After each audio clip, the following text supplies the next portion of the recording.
Pushkin. We're back today with part 2 of Bruce Headlam's conversation with YouTube sensation turned 5-time Grammy winner, Jacob Collier. We left off our last episode with Jacob talking about what it's like to perform to an audience of thousands of people after growing a fan base entirely online. In this episode, we'll hear Jacob play the piano and go deep on music theory. It's honestly pretty extraordinary.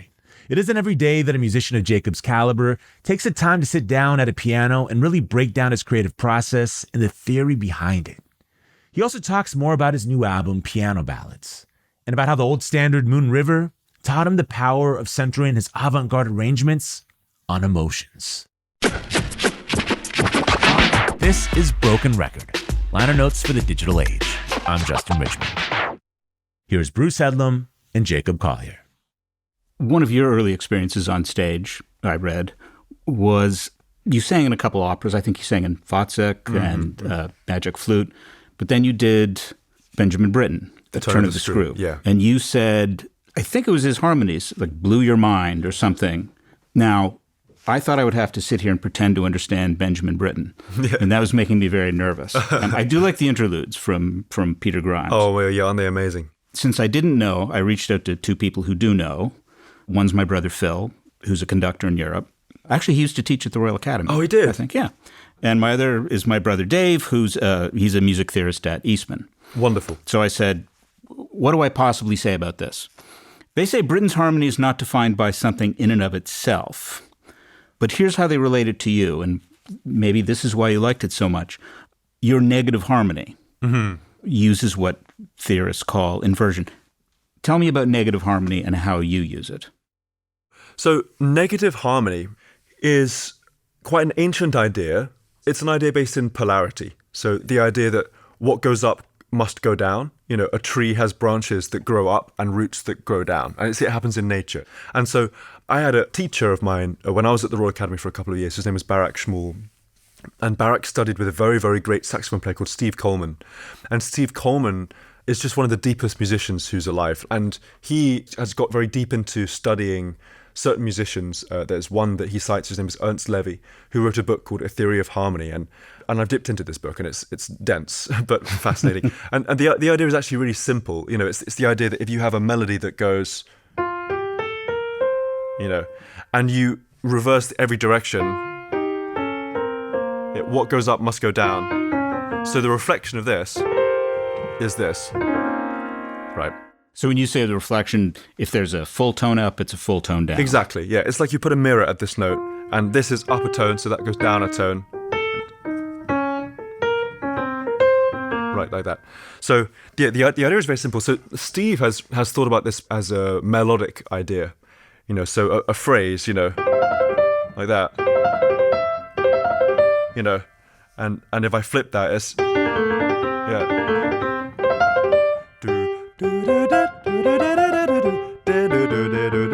That's the reflection. That kind of thing. So it's a really amazing melodic device. But for me, I mean, you know me, I'm all about the harmony. So I think the thing that I gravitated towards the most was this in a harmonic sense. So if I'm in the key of F major, in classical music, you think, well, how would I get to F major? Well, I would get there from a C7 chord. Right? If I say 5-1. So what Ernst Levy describes as one possible axis of reflection is the idea of you take F and C, which is our kind of home key, and this F and C, the note but exactly between F and C, so them as a duo, that becomes the reflection point, the mirror. And if I reflect C7 over that axis, then you come up with this sound. Right. So.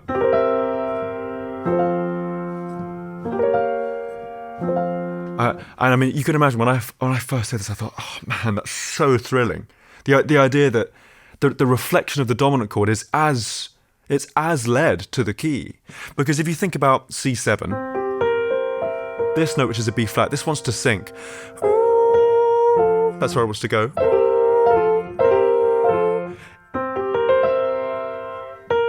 Right, so you got this note wants to sink, that note wants to rise, and in this, that note wants to sink. You see that?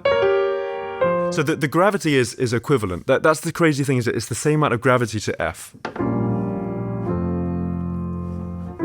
but it's reflected. So in classical music, you might have, or even in jazz, you might have something like. It's like a 6-2-5-1 cadence. And so if you do that with negative harmony, you get this amazing.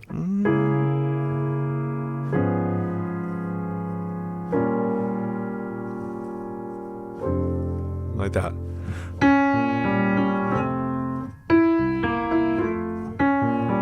It's a different flavor. So you say, how do I use it? Well, I wouldn't claim to have the deepest understanding of polarity and all of its permutations musically, but I think that the concept of that really got me excited, because in a very basic way, it's plagiarizing every perfect cadence. And when we see plagal cadence, it's like a 4-1 instead of a 5-1. So 5-1 is this, and 4-1 is this, right? It's almost like a more of a gospel sound. So rather than going, yeah, right, it's going like what James Taylor would do, or Joni. If Joni goes,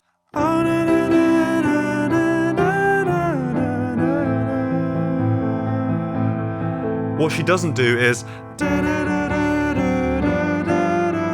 she goes, right?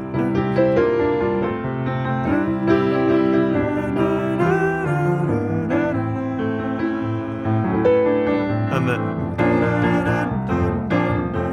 right? It's plagal. It's a plagal cadence, and then it's a plagal cadence on the plagal cadence, and you can even do a plagal one on that, and then on that. So you can actually do like, instead of.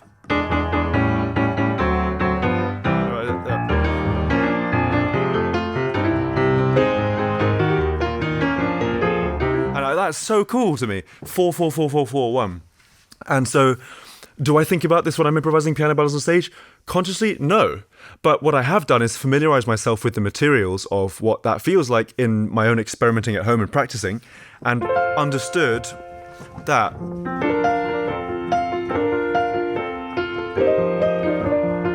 the feeling of that being different from,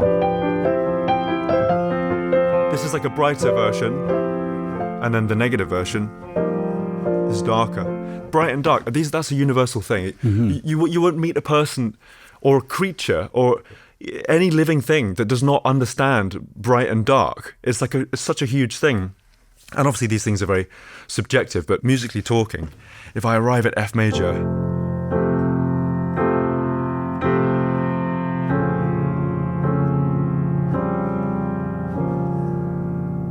from there, it feels very different from if I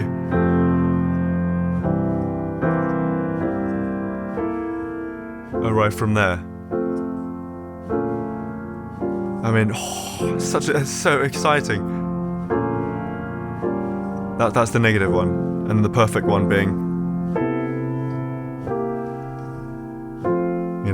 So what's the negative version of the dominant seventh? You would describe it as like the 4 minor 6 chord. So in F, it's B flat minor 6, like that. Or you could also describe it as the second degree of the scale half diminished. So G half diminished to F, rather than C. And half diminished is that's the Tristan chord. Yes, yeah, it is. It is indeed. And that's something Benjamin Britten used a lot. Britten had a way with harmony, which still to this day, I mean, no one has touched him for the thing that he has done, but he was one of the only composers in the 20th century who didn't go down the 12-tone route, he didn't go down the serialism route, he didn't go down the kind of neoclassicism route so much, and he didn't go down the kind of austere atonal stuff or highly mathematical stuff. He just kind of continued a harmonic language on his own terms, and it was really based in kind of folk music because of being English, and also just, I think, just being so deeply involved in the harmonic language of what had just come before him. But I thought Turn of the Screw had a 12-tone theme. It does have a 12-tone theme, which is, this...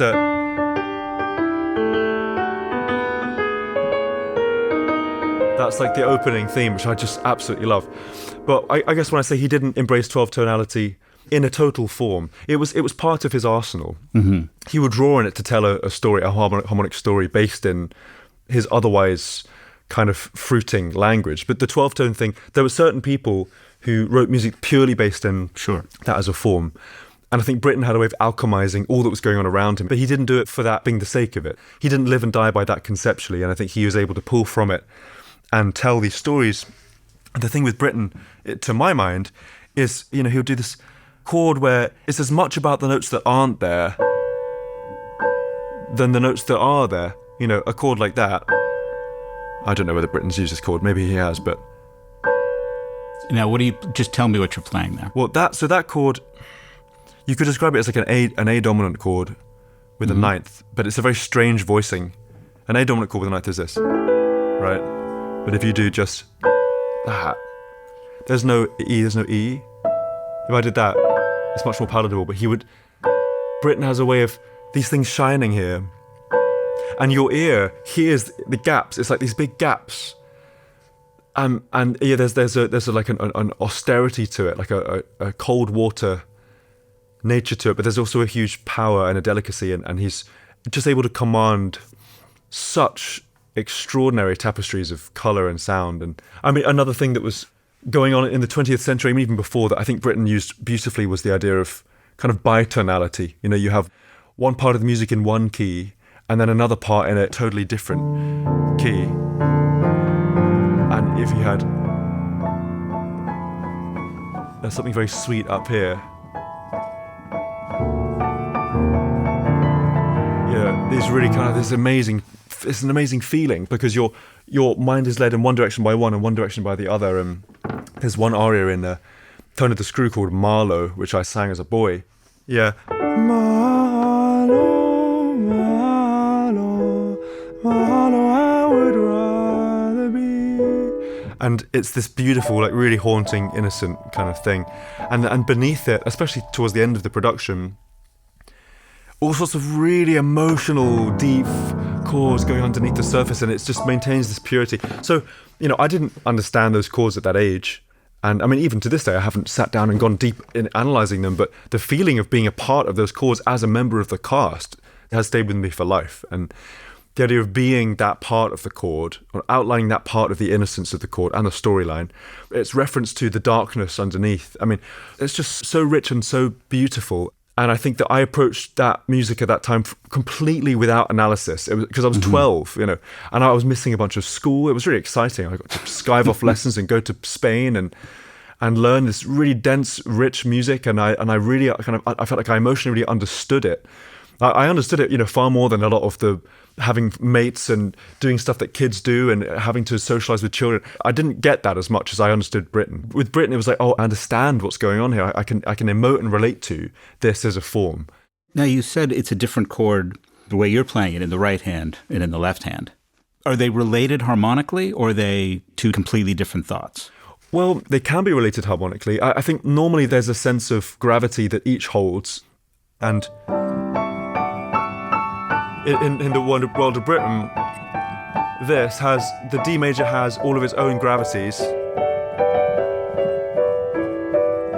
and C has its gravities at the same time.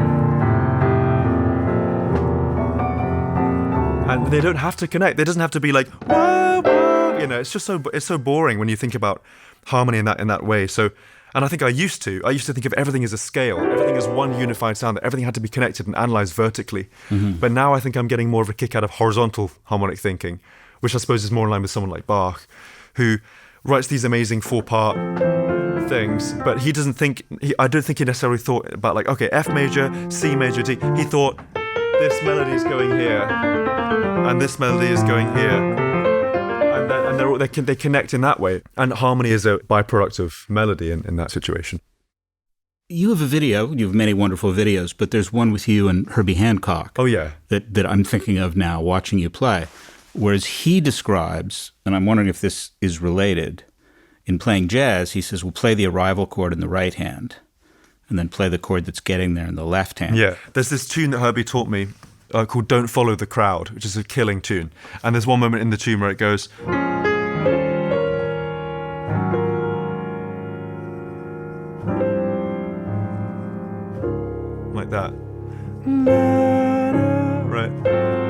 could harmonize that as a good old-fashioned A flat 7.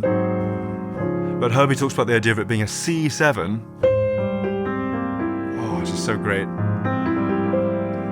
And then up to there. So he thinks about the right hand being essentially disconnected from the left hand, because the left hand's going 5, 1, and the right hand's going C, D flat, just chromatic. Right?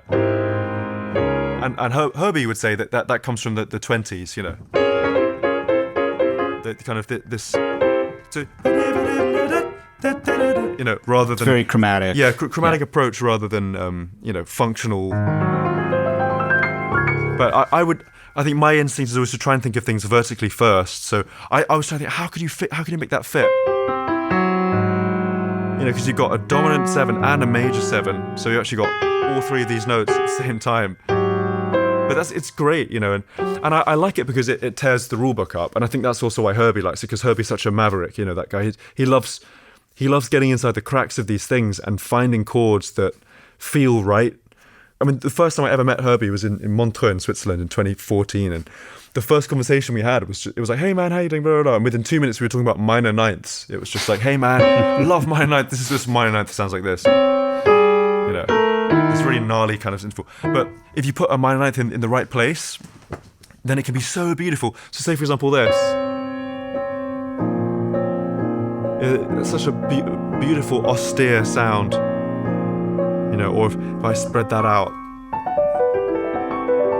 these kinds of bubbling sounds. There's so many cool things that you can do with that interval, which you could say is the reflection of that interval.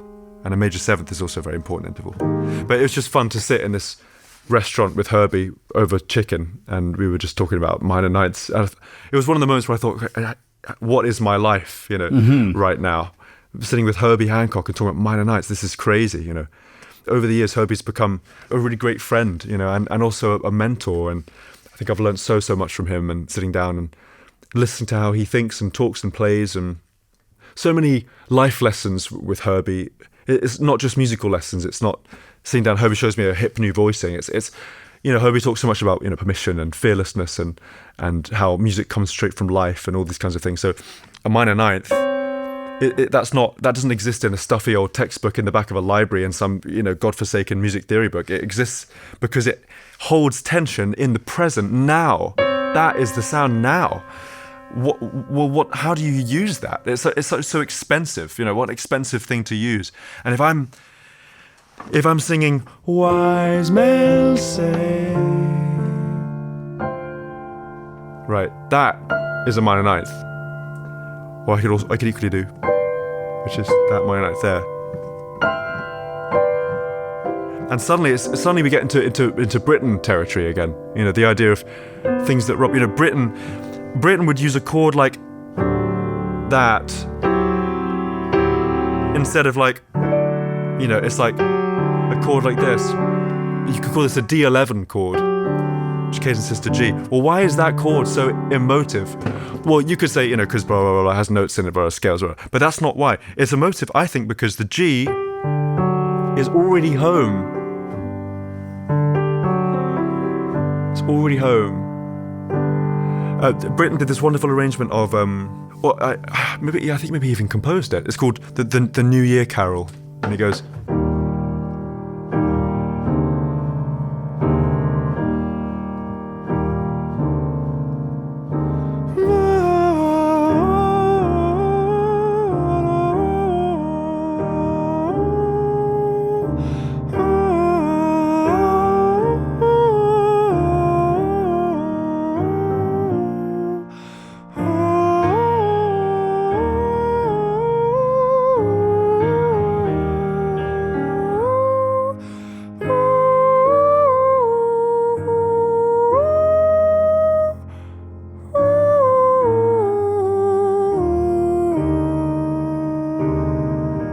Beautiful tune.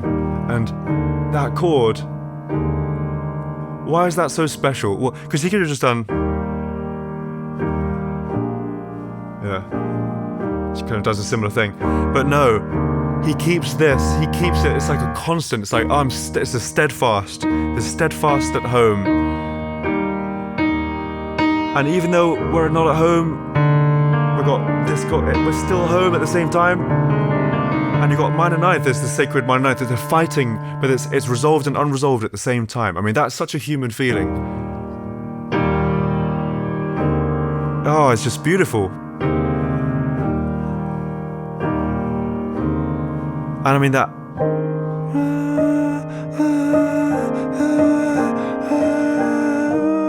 And so where does an understanding of those sounds come from? It doesn't come from reading books.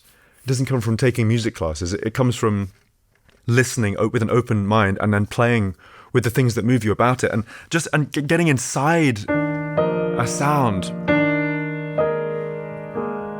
And and again, it's just, a lot of this stuff is so subjective, but I think that's one thing that Britten does so well, is he controls tension in a very sweet but yet very dark way, where he's able to kind of leave space for your ear to intuit a part of the harmony that is maybe even not there, or feel something, visualize common tones throughout music. But I don't think he thinks about this in a theoretical way. I think that's just his soul, Mm-hmm.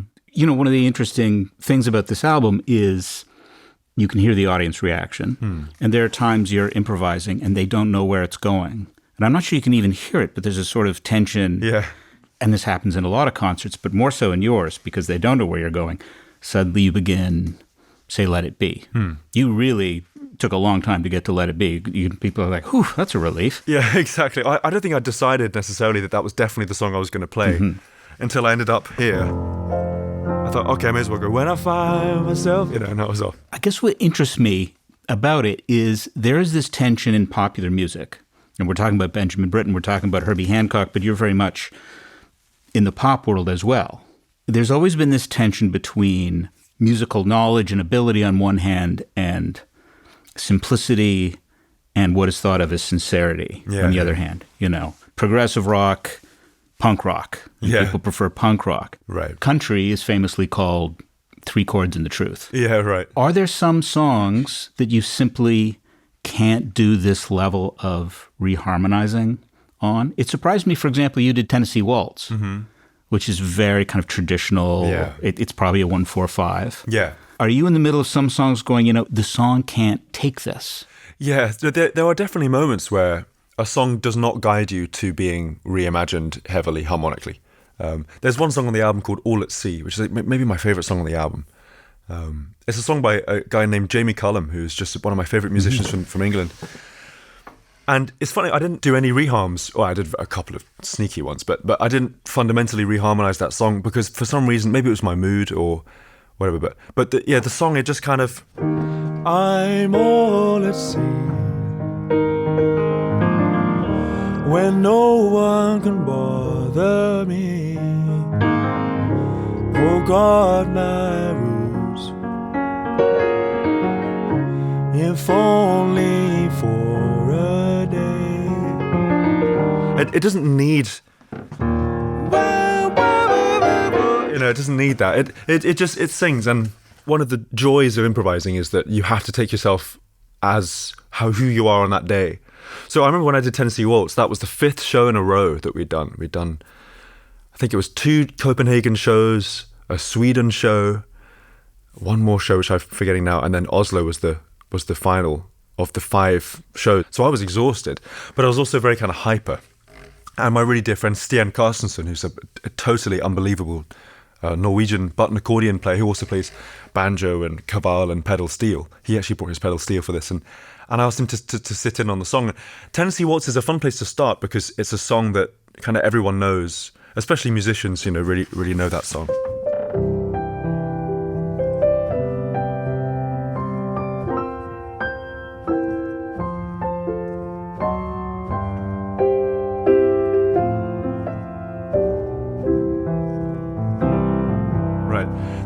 It's such a great song that it can survive some pretty severe departure.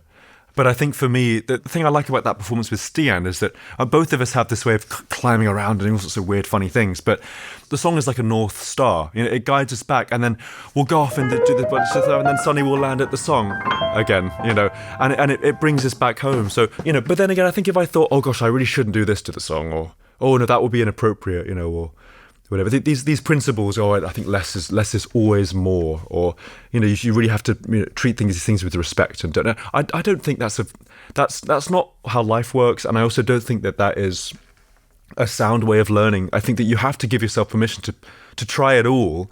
I think when I was a teenager, I kind of, irrespective of the songs, sometimes I would take these things way, way, way, way, way out. And I think now I'm more inspired by the idea of kind of controlling the density of the language in favor of the songs that are being sung and the stories that are being told through the songs. And I think that's one of the things I'm enjoying about growing older, actually, is, if I look at myself 10 years ago when I was 18, so much of the language was so new, and I needed to push it that far. If someone people did try and tell me this, I didn't listen, but if people say, just calm down, don't do less chords, just play the simple song, whatever. That's like telling Stevie Wonder not to make Where I'm Coming From. It doesn't work. You can't make someone different from who they are. And it's not in anyone's best interest. Why am I making music? I'm not making music for other people to like it. I'm making music because I must make it. It's part of my skeleton. It's part of my expression.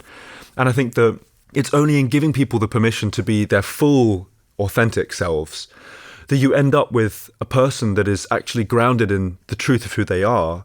And again, when you grow older, one thing about growing older is that your understanding as to your language and how to use it, I think it deepens and grows as you become older. So I think I'm now much more inspired by, you could say simple chords, but triads. Simple, these simple things I really adore, like the clarity of these kinds of sounds. When I was 16, all I wanted to do was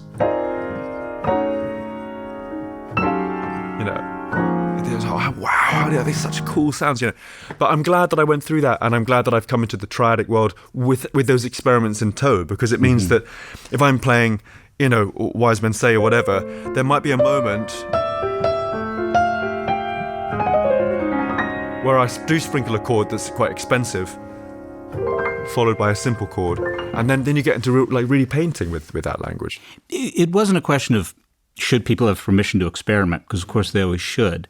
It's the degree to which a tune can absorb that kind of treatment. Rhythm changes, or a lot of the big jazz songs are built that way.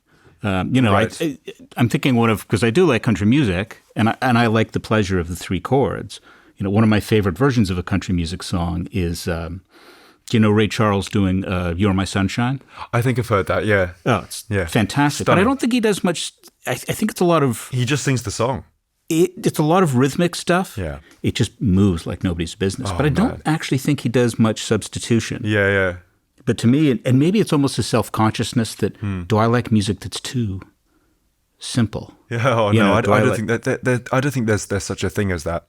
It's hard as a listener sometimes, because the pleasures are very kind of well regulated. Willie Nelson's a nice guitar player. There's a lot of fabulous guitar playing in country, but it's based on that foundation. They're not throwing in a lot of half diminished. No, and I love it for that reason. Yeah.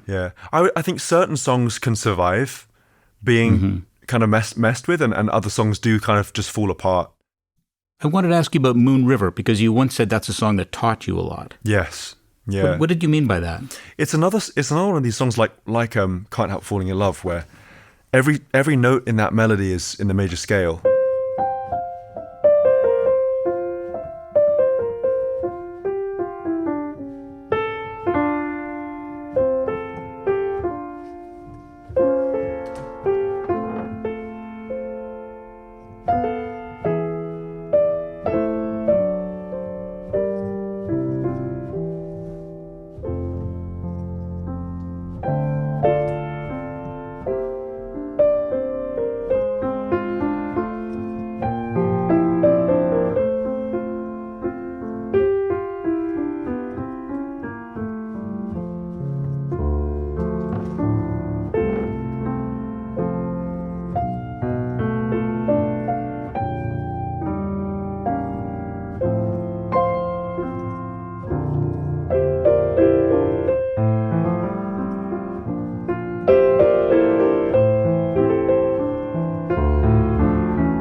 So what's that song taught me? It's very simple, but it has such a journey intervallically. So when I say intervallically, it's like the arcs of the melody are so lovely.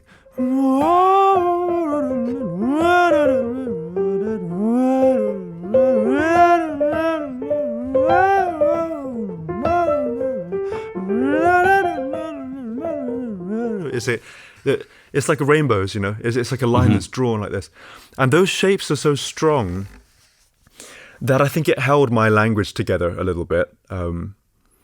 Because, you know, I came at that song ravenous for some chords, and I thought, I really want to take this song out on a journey. And then there are times where the song will dictate, no, you stay within my world, you stay within the key that it's in. And then there are moments where it almost physically, it says fly, go fly. And I'm thinking, okay, whoosh, and all my language comes out, and I just think that kind of almost spiritually, I think that song is so beautiful, and it's just the idea of the wonder of the world opening up before your eyes, and almost having this going on a journey with a companion, wider than a mile. I'm crossing you in style someday. It's like it's imagining a world that is endless and large and big, and that you could share. Where after the same rainbow's end, waiting around the bend, my huckleberry friend. It just describes a feeling, and I think some of my favourite songs describe a feeling, either through the lyrics or just through the chords and the melody, rather than being about, it's about this person or it's about this experience. It's about a feeling of the world, because that song, it opened my mind to a lot of stuff, and also I think harmonically I really kind of pushed the boat out down Moon River, and really kind of wanted to find new things. The final verse of that 8-minute arrangement actually is in a key that does not exist on the piano. It's like between E flat and E. Oh, you did. And it's actually not on the piano. It's a quarter tone away.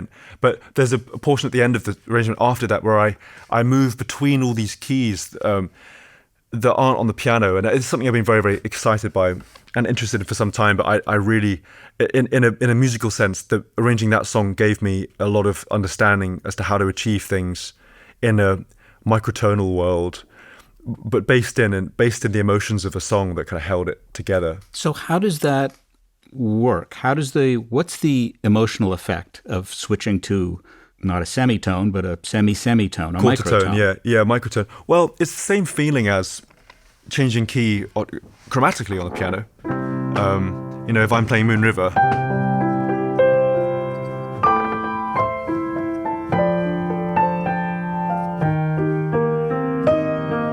right, I've changed key or whatever.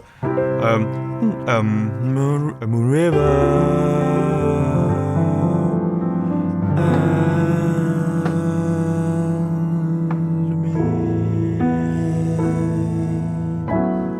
Right, so it's a new world. It's just a different thing.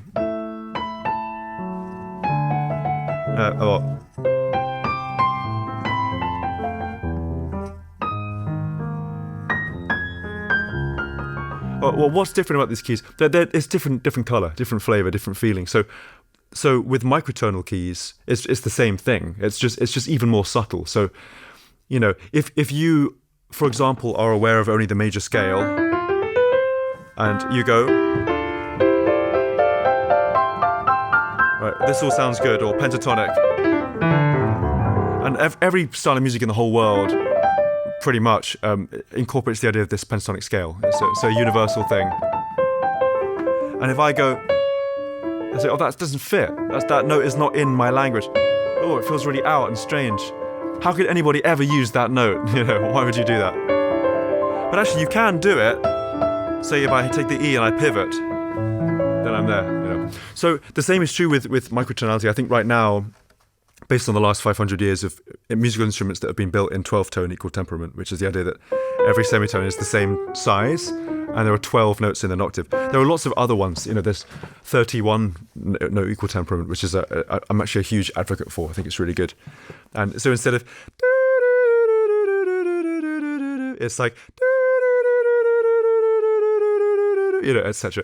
And all these individual notes, they're all, it's the same thing. You can still pivot. You can pivot to notes that feel outside. You know, I can pivot from to, even though that note feels, oh my God, no, that's wrong. It's a wrong note. It's like, no, it's not wrong. And there are all sorts of ways you can pivot, using things like just intonation, which is like a system of tuning based in physics and harmonic ratios and things like that. It's just that our ears aren't awake enough to it. In the same way that if we are pentatonic people and someone goes, you think, well, that's just never going to be in my system. It's not in the system. It's wrong.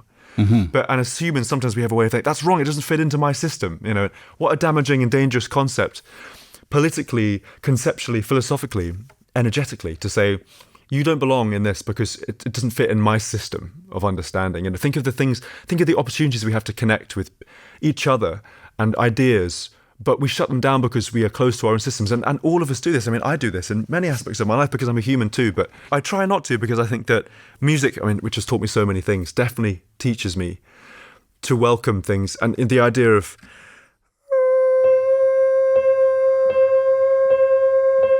not being a wrong note, but more just like an opportunity to go somewhere else is way cooler as a way of thinking than thinking, well, that's just wrong, rule it out.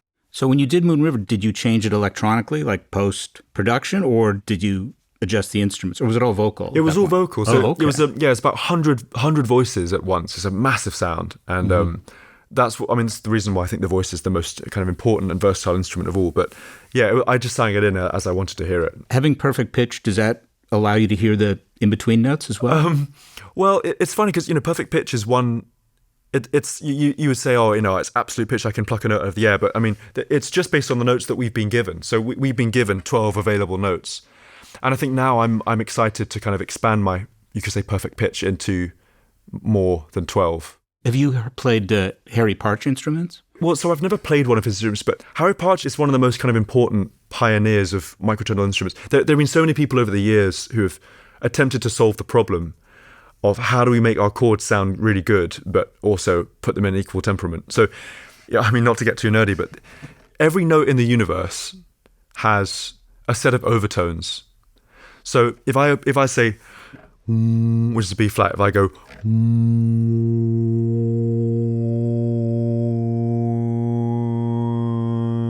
I don't know if you can hear, but it's going. There's overtones coming. So this is naturally occurring. So if I go in a cathedral, which people did hundreds of years ago, no doubt, you hear those overtones come back at you. And so within every note is actually inherently a major chord. It's crazy. So this is why I think major feels consonant to human beings, is because that sound is, if I go, it's in the chord, it's in the note, it's in every sound. So, of course, our ears seek to hear that. The thing about the piano, which is a compromise harmonically, is that the third, that D, the third on the piano, it's actually really sharp on the piano. In real life, in physics, you could say everything's real life, but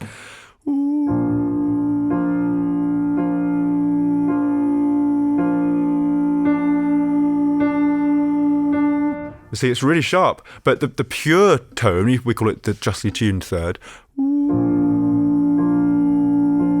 is 14/100ths of a half step or a semitone flatter than the piano is tuned. So this is crazy to me. What does this mean? Well, it means that you can pivot to microtonal keys. And this is the thing that really freaks me out. So if I take the D, and that's now my tonic, then my entire chord is 14 cents flat. So now if I do,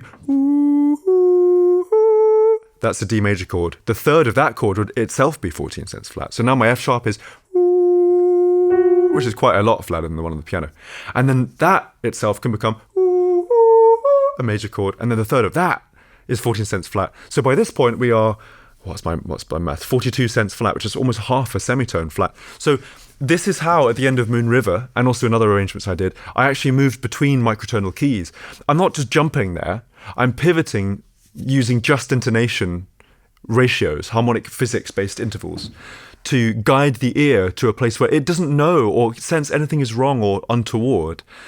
Because it's the same way as pivoting to A major from C major, but using the E.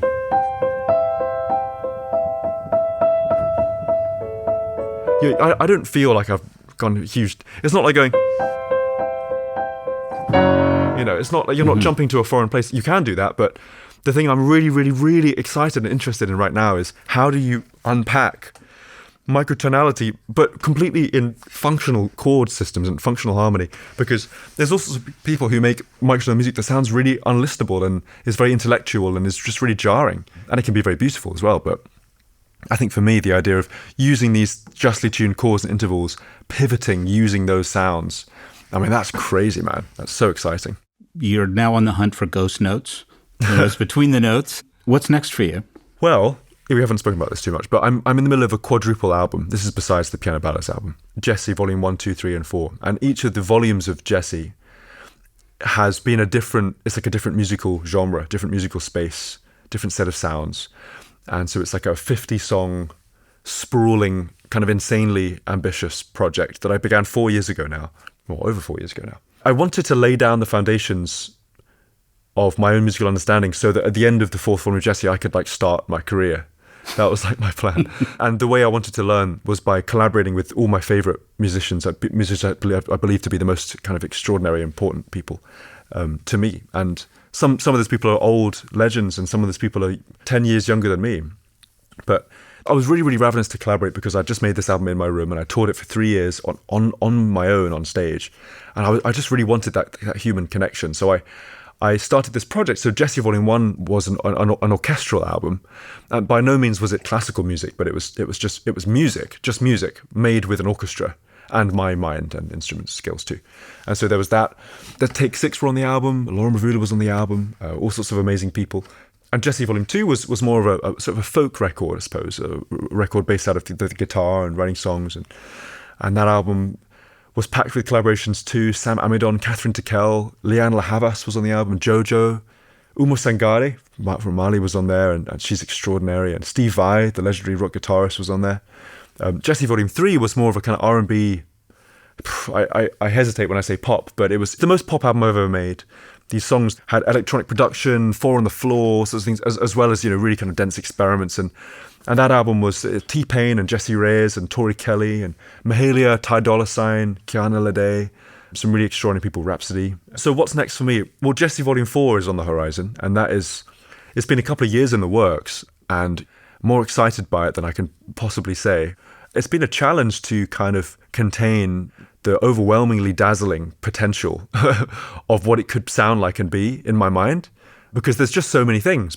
But it's finding its north, it's finding its form, and it's really getting to the point where it's approaching a finished state now. I think within a few months it should be done. So that's cool. One of the things I'm most excited about is I actually recorded every audience on tour for the album, and so it's like 100,000 voices singing in harmony on the record. And I think to me, that's so exciting and feels philosophically very correct, because I began my career layering my own voice on top of itself to create harmony, right?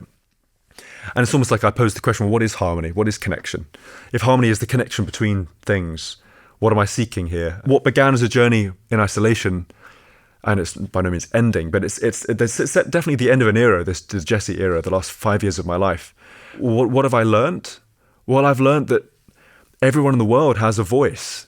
And what happens when you bring those voices together, that's as much harmony, philosophically harmony, as I could possibly dream of conceptualizing. That is a feeling, that is a north. That's the special thing. And so I'm really excited to incorporate their voices onto the album. I'm then excited to tour that album with the audiences themselves singing what they sound. There's this amazing kind of loop that goes around. Yeah, I'm working on so many other things besides Jesse Volume 4, some of which I can't talk about. In fact, most of which I can't talk about. But with all sorts of different people on many different stages and different environments, in many different forms of art. And I think I'm just fiercely ambitious, but I'm also just trying to stay as in the present as I can with what I can pay attention to and give my energy to right now. And right now that's finishing Jesse Volume 4, which I'm so proud of and so excited to share, and finishing off this world tour this year, which is Australia, New Zealand and Asia, and a little bit of Europe for good measure. And then, soaring into the campaign of the album, which is creating videos and creating narratives and having conversations, and there'll be a tour for that album, I'm sure, in the future, and after the album comes out.